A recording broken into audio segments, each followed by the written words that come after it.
to kings, king of jewelers. And there is no better symbol of timeless luxury than a diamond by Cartier.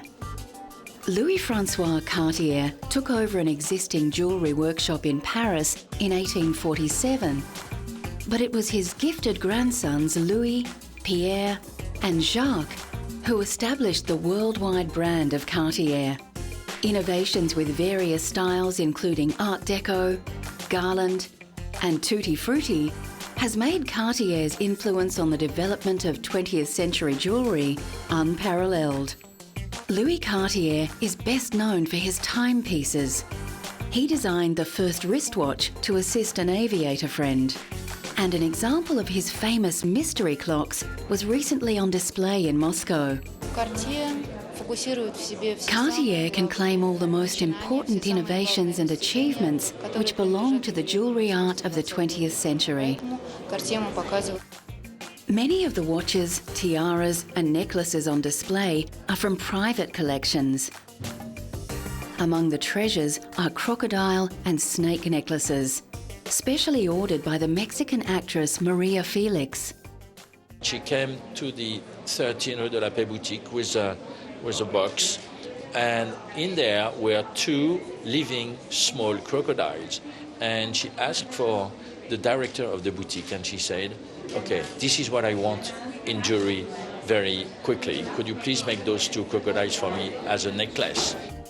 The centrepiece of the exhibition can be seen here more closely in a jewellery store in Paris. We are presenting today this necklace created by Cartier in 1926 that we created for the Maharaja of Patiala. That is an exceptional necklace since it is a parure for men, very imposing and sizable. It is probably one of the biggest jewellery necklaces that has ever been made. Many of the original 2,900 diamonds were missing when the necklace was found in 1998, and Cartier plans a full restoration. Modern diamonds were on display in Los Angeles recently when Cartier launched its annual Love Day celebration with a love charity bracelet designed by 9 chosen ambassadors. 10% of sales go to the partnered organisations, and actor Hilary Duff chose a charity that helps meet the nutritional needs of children. My bracelet is a deep plum color, and my charity is called Blessings in a Backpack. And it's nice to be involved. Once the wartime rationing was lifted from Europe after the ravages of the Second World War, fashion houses bloomed into an age of elegance and opulence. This exhibition at London's Victoria and Albert Museum features over 100 gowns by Christian Dior, Christobel Balenciaga and Worth London, as well as many others. The exhibition concentrates on the so-called Golden Age of Couture between 1947 and 1957, when the combination of unrestrained style and craftsmanship turned these couturiers into world-famous names. I think the secret of Dior's success in the post-war period was that he was very familiar with the fashion industry. He'd worked for other major fashion houses before, Piaget and Lalonde. So when he launched his new house in 1947, he knew exactly what he was doing. He was also very aware that everybody was fed up with wartime fashions, and so he created what Carmel Snow nicknamed the New Look. And this was a tremendously romantic look that appealed to women all over the world. There are several pieces on display by London-based couturiers such as Norman Hartnell and Hardy Amies. What was very interesting about London couture in the 1950s, as opposed to Parisian couture, was that the London designers focused on practical, wearable designs. Tailoring was a great speciality. In fact, the tailors were so skilled in London that the Parisians sent their tailors over to see how it was done. 60 years after the launch of Dior's New Look couture house, the market for haute couture is certainly much smaller.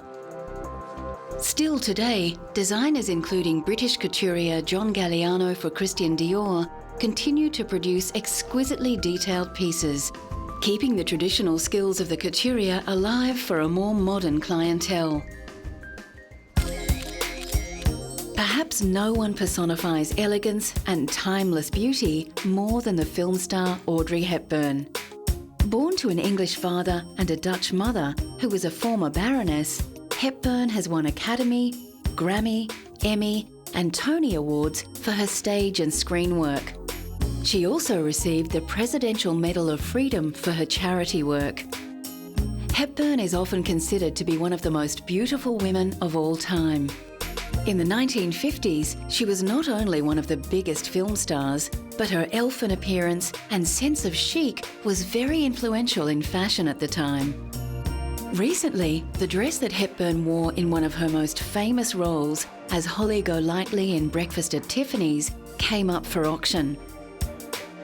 Hepburn said she found playing the eccentric Manhattan socialite hard, as she was an introvert and Holly Golightly an extrovert. The distinctive black dress perfectly suited the gammon figure of Hepburn and became a silhouette much admired and copied.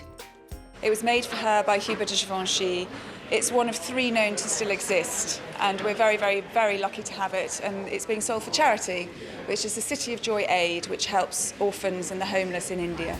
Hepburn died in 1993, but through the purchase of this special dress, admirers can buy a tiny piece of a legend. Coming up, timeless luxury on the runway in Haute Couture Classics. Coco Chanel and Christian Dior are towering figures of 20th century fashion, and the timeless luxury that they created influenced all modern designers. One of the most glamorous women of her time, Chanel was born in a poorhouse. She opened her first shop in Paris in 1913 and became so influential, she was named in Time magazine's 100 most influential people of the 20th century. German designer Karl Lagerfeld has designed for Chanel since 1983, and his designs continue the pursuit of expensive simplicity that Coco began decades earlier. At his most recent show, Lagerfeld outlined his particular attitude to the design of luxury. Chanel tweed is all hand-woven on small looms and it's very, very expensive. But I like the idea to treat something that expensive like something inexpensive, like jeans, because I never use the word cheap, and to have an attitude with luxury as if luxury was not expensive. Lagerfeld's latest project has been to commission 20 leading contemporary artists to create works of art based on Chanel's iconic quilted handbag. The mobile art exhibition will tour for 2 years. Recently, Chanel Diamonds took centre stage in the Plaza Hotel in New York City, where celebrities, socialites and models gathered to celebrate the US debut of 20 one-of-a-kind diamond pieces from the Chanel archives. The black and white gala was held in homage to Chanel's signature colours, and Truman Capote's legendary black and white ball held in the same location in 1966. Christian Dior began a revolution in dress called the New Look, with luxurious arrangements of fabric that broke with the lean and boxy designs of post-World War II. Under family pressure to pursue a diplomatic career, Dior originally studied science, but he was always drawn to the arts and to fashion. As a student, he sold sketches on the streets of Paris to raise money. The timeless qualities of his beautiful designs were recently celebrated in an exhibition at Berlin's Culture Forum. 180 exhibits showcased the life work of Dior, who died tragically at age 52. Included in the exhibit was the famous black swan dress, which German diva Marlene Dietrich once wore. Christian Dior was one of the early fashion designers who understood how to implement the total look, fashion as a whole. This means that he not only incorporated clothes into his haute couture for his collection, he also designed accessories and intensively dealt with fashion jewellery. John Galliano is the current head of design at Christian Dior. Born in Gibraltar and raised in London, Galliano has been at the Paris fashion house since 1996, and his theatricality and love of seduction has been famously successful for Dior. Here, his haute couture Paris show is faultless in its invocation of beauty, luxury and elegance. The reason why Christian Dior has so much success with Galliano after 10 years is because Galliano brings to the House of Dior his creativity, his modernity, and he respects the heritage of Mr. Dior.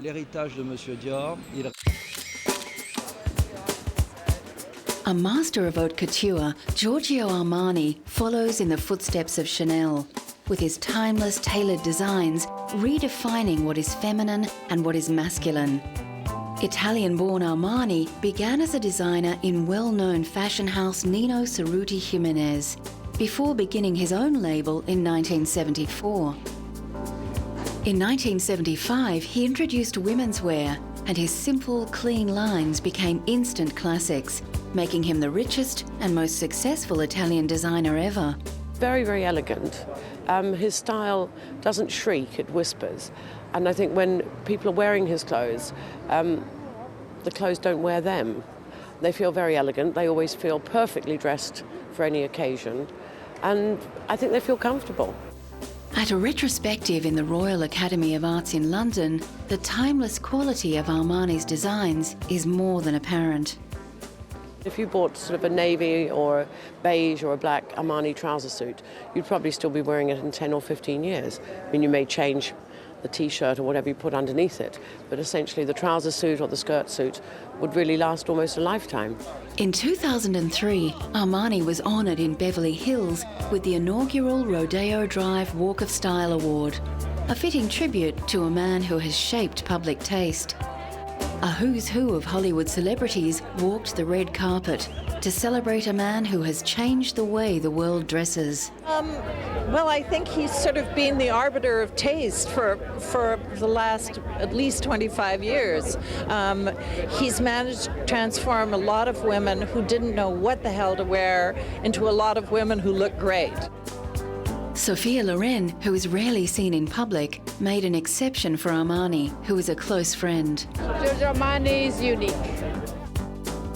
After his huge success with the film American Gigolo, where he dressed the sex symbol Richard Gere, Armani became the preferred courtier for a long list of Hollywood stars.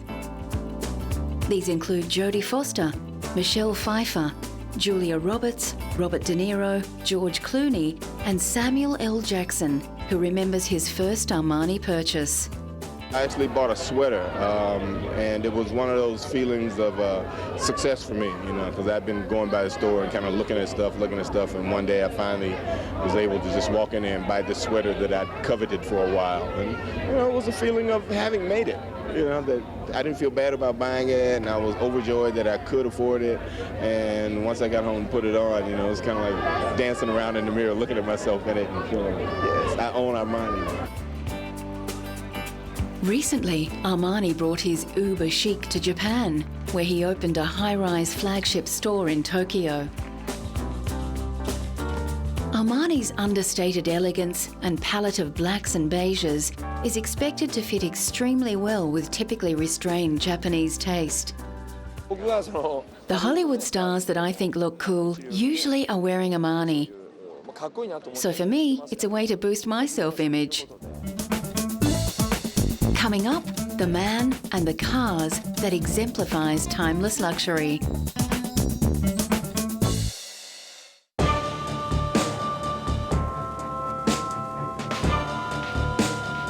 If ever a man and brand defines timeless classics, it's James Bond. Some of the world's most handsome and charismatic men have played 007. The British agent who breaks all the rules, but always gets the villain. James Bond is known for his taste in fast cars, beautiful women, and dry martinis. Over 20 films have been made about his adventures, films that have earned an approximate $11 billion worldwide.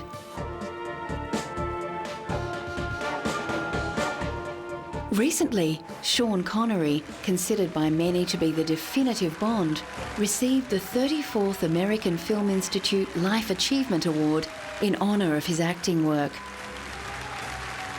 Connery starred in 7 Bond films, But originally, Ian Fleming, the creator of the James Bond series, was unwilling to cast Connery, considering him too unrefined. A female friend of Fleming's begged to differ, persuading him that Connery had that something special, and the rest is history. Fellow actors and stars lined up to pay tribute to the actor who defined Bond cool. He's my father, my mentor, my inspiration. Great man, wonderful occasion. I'm delighted to be here to honor him. And Sean Connery was filming in Vegas and he came to see my show. So he knocked the dressing room door and this bodyguard that I had, he looked up and he says, "Yes, Mr. Connery, what can I do for you?" You know what I mean? Like, but you know, so Sean went and lifted him up, my bodyguard, and just placed him over to the right, to the left, his left-hand side, and just walked in. The current James Bond is the British actor Daniel Craig. Craig is the 6th actor to play Bond, after Connery, George Lazenby, Roger Moore, Timothy Dalton, and most recently, Pierce Brosnan. Craig breaks the mould for James Bond because he's the first blonde, but his masculine charisma more than qualifies him for the part.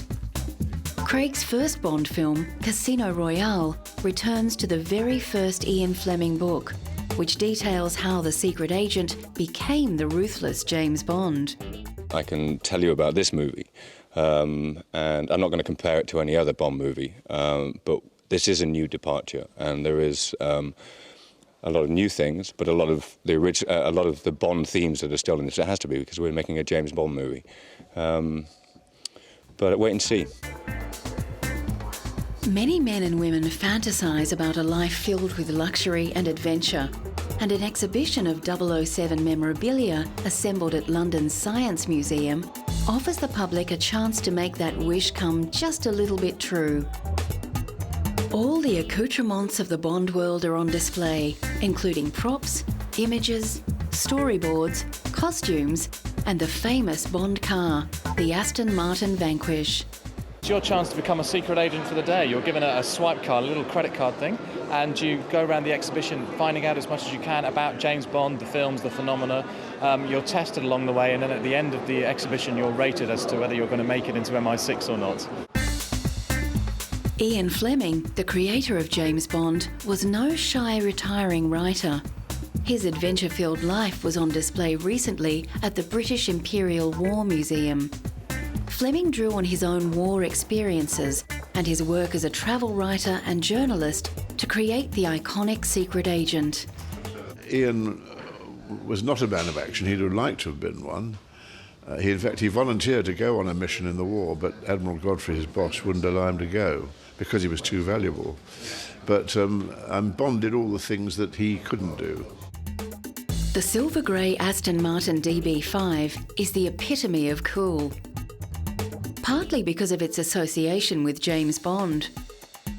Originally of British build and design, Aston Martins are a luxury performance car, first manufactured in the 1920s. The Aston Martin combination of timeless elegance and power has made them popular with car aficionados worldwide. Despite financial concerns and a number of takeovers, including Ford, the car continues to be manufactured today, with Aston Martin recently opening a dealership in Beijing to take advantage of the new moneyed Chinese consumer. At a recent festival in Britain, 300 cars took part in a parade, driving past the Queen and Prince Philip.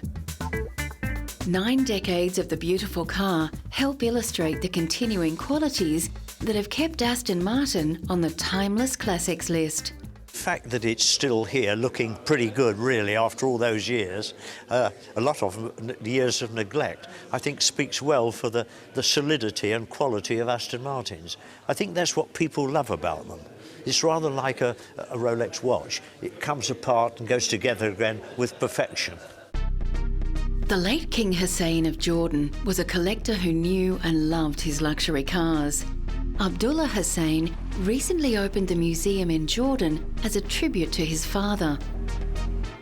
And the collection of classic and vintage cars is a veritable who's who of top quality luxury cars. With over 50 on display, many of the vehicles have been used on official occasions, including the late King's coronation and public wedding celebrations. One car that can safely lay claim to the label timeless luxury is the German-built Mercedes-Benz. The choice of kings and the rich the world over, King Hussein's 1968 Mercedes 300 has a special story to tell. In this Mercedes, King Hussein survived a failed assassination attempt in Suela, and thank God no one was wounded and nothing happened to the car.